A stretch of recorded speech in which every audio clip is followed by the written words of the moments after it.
तो आज की इस वीडियो में हम बात करेंगे जो आपका क्लास ट्वेल्थ है। और क्लास ट्वेल्थ में जो आपका फिजिकल एजुकेशन का विषय है, सब्जेक्ट है, उसका 8वां चैप्टर देखेंगे जिसका नाम है जीव यांत्रिकी तथा खेलकूद। ये आपके 17 फरवरी 2025 का जो आपका पेपर होगा उसके लिए है, जो कि हमारा रिवीजन वीडियो का एक सीरीज स्टार्ट हमने किया था सीबीएसई बोर्ड एग्जाम 2025 के लिए, वो है। ठीक है, तो वीडियो शुरू करते हैं। और जो हमारा चैप्टर है इसमें देखो, ये जो हमारा पूरा का पूरा बुक है ना, इसमें टोटल 10 अध्याय दिए हुए हैं। पहला हमने कर लिया, दूसरा कर लिया, तीसरा, चौथा, पांचवा, छठा, सातवां, ये 7 चैप्टर हमने कंप्लीट कर लिया है। आज हम 8वां चैप्टर देखेंगे। ठीक है, तो आगे चलते हैं। देखो, पहले मैं आपको बता दूं इस चैप्टर का क्या टॉपिक है। तो इस चैप्टर के हमारे टोटल 15 टॉपिक दिए हुए हैं। ठीक है, मैंने इससे पहले चैप्टर करा रखा है तो मैं आपको ज़्यादा नहीं बताऊंगा, मैं आपको ये रिवीजन वीडियो के तहत रिवीजन कराऊंगा। ठीक है, पहला है जीव यांत्रिकी का अर्थ। ठीक है, दूसरा हमारा इस प्रकार से टोटल 15 टॉपिक है। पहले हम बात करते हैं चैप्टर का अर्थ। देखो, चैप्टर का नाम है जीव यांत्रिकी तथा खेलकूद, यानी खेलकूद के अंदर जीव यांत्रिकी का किस प्रकार से महत्व है, किस प्रकार यूज किया जाता है, वो आपको इस चैप्टर में समझना है। पहले बात करते हैं जीव यांत्रिकी का क्या अर्थ होता है। देखो, जीव यांत्रिकी का मतलब होता है मनुष्य के शरीर का यंत्र के रूप में अध्ययन। देखो, जीव यांत्रिकी मनुष्य के शरीर का एक ऐसा मशीन के रूप में अध्ययन होता है। देखो, जीव यांत्रिकी जो है मनुष्य के शरीर का मशीन के रूप में अध्ययन करने की एक प्रक्रिया है, यानी जीव यांत्रिकी वही है। जीव यांत्रिकी का मतलब यही होता है जिसके तहत हम मनुष्य के शरीर में गति को प्रभावित करने वाले आंतरिक बाहरी कारक जो भी है उनका अध्ययन करते हैं, ये जीव यांत्रिकी कहलाता है। जीव यांत्रिकी की कुछ परिभाषाएं क्या क्या है, जैसे मान लो जेम्स जी, इन्होंने दिया था, इन्होंने इस प्रकार का परिभाषा दिया है।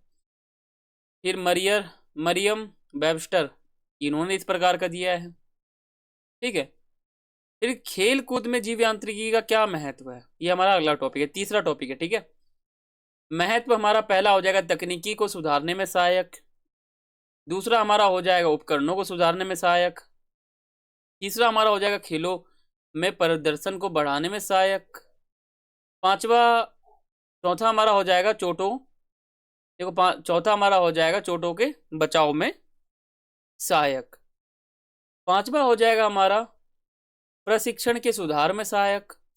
अगला टॉपिक हमारा है न्यूटन के गति के नियम, ये आपने छोटी क्लासों में भी पढ़ा होगा।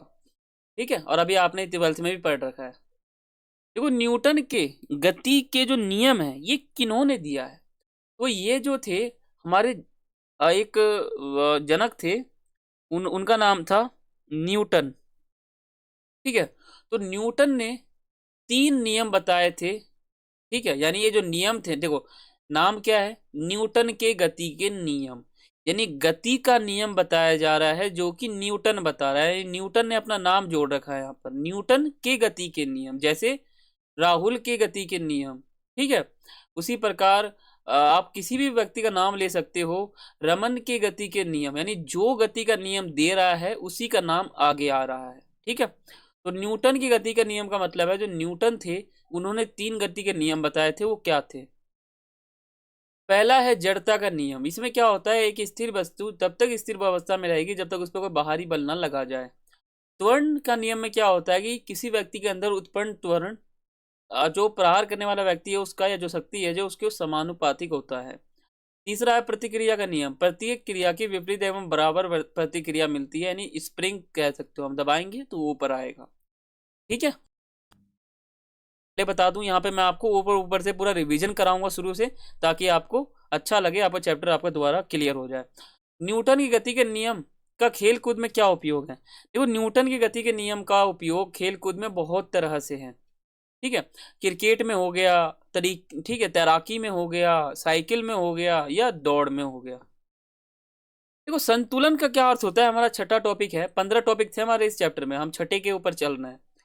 तो छठा चैप्टर हम टॉपिक हमारा है संतुलन का अर्थ। देखो, संतुलन का मतलब होता है जो भी बाहरी शक्तियां हैं ना, जो भी विरोधी शक्तियां हैं, वो जब एक समान रहती है ना, उसको संतुलन कहते हैं। मान लो इधर से शक्ति लग रही है, मैं इधर गिरने वाला हूँ, उधर से लग रही है, मैं उधर गिरने वाला हूँ।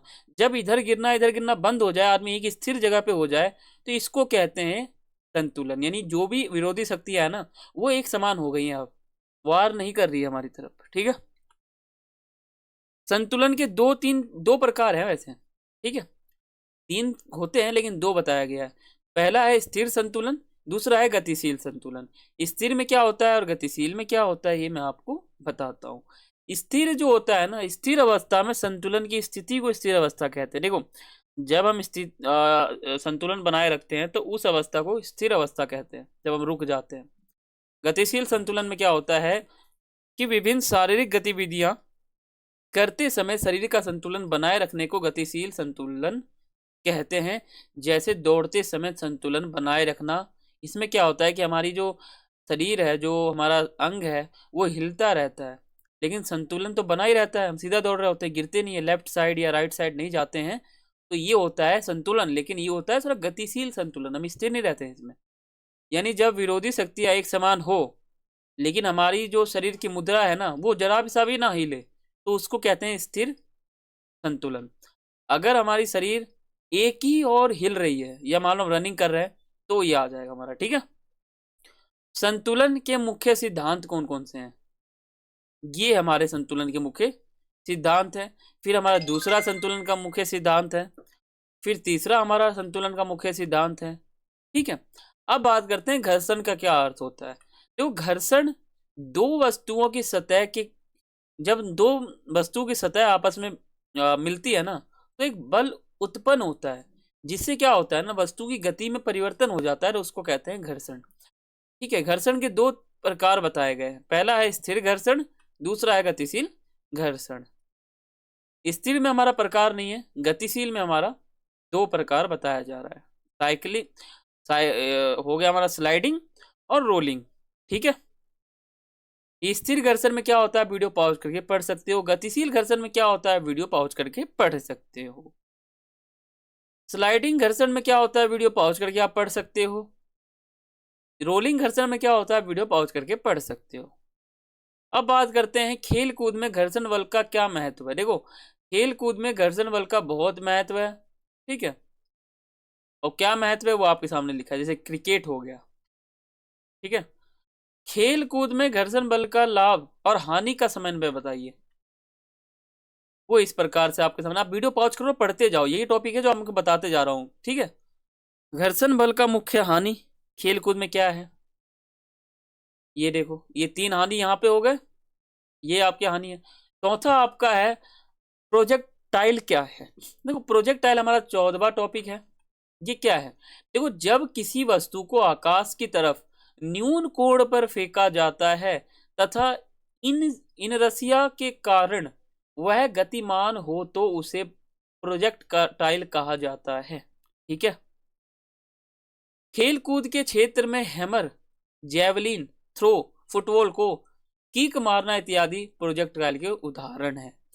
और इसको प्रभावित करने वाले कारक कौन से हैं। पहला हमारा हो जाएगा प्रक्षेपण का कोण, यानी जब एक ही वस्तु को दूसरे अलग अलग कोणों से एक समान गति से फेंका जाता है तो वो दोनों जो है ना अलग अलग दूरी तय करती है। जैसे मान लो हमने एक ही वस्तु को जो है ना अलग अलग कोणों में फेंका, एक इस कोण में फेंका, एक उस कोण में फेंका, तो दोनों अलग अलग दूरी तय करती है। ठीक है, और हमारा दूसरा हो जाएगा ये कारक हो जाएंगे, तीसरा हमारा ये हो जाएगा, चौथा हमारा ये हो जाएगा, 5वां हमारा ये हो जाएगा। तो आई होप सो आपको चैप्टर समझ में आ गया होगा। ठीक है, और चैनल पे आप नए हैं सब्सक्राइब करें, वीडियो को लाइक करें, कमेंट करें, शेयर करें। तो फिर मिलते हैं अगली वीडियो में, तब तक के लिए सभी को थैंक्स फॉर वॉचिंग। जय हिंद, जय भारत। और ये हमारा रिवीजन सीरीज है, इसलिए मैं आपको यहाँ पर सिर्फ और सिर्फ रिवीजन करा रहा हूँ। चैप्टर हमने कंप्लीट पढ़ा रखा है, तो आप हमारे चैनल पर जाकर चैप्टर को विस्तार पूर्वक देख सकते हैं। एक एक पॉइंट मैंने आपको बारीकी से बताया है।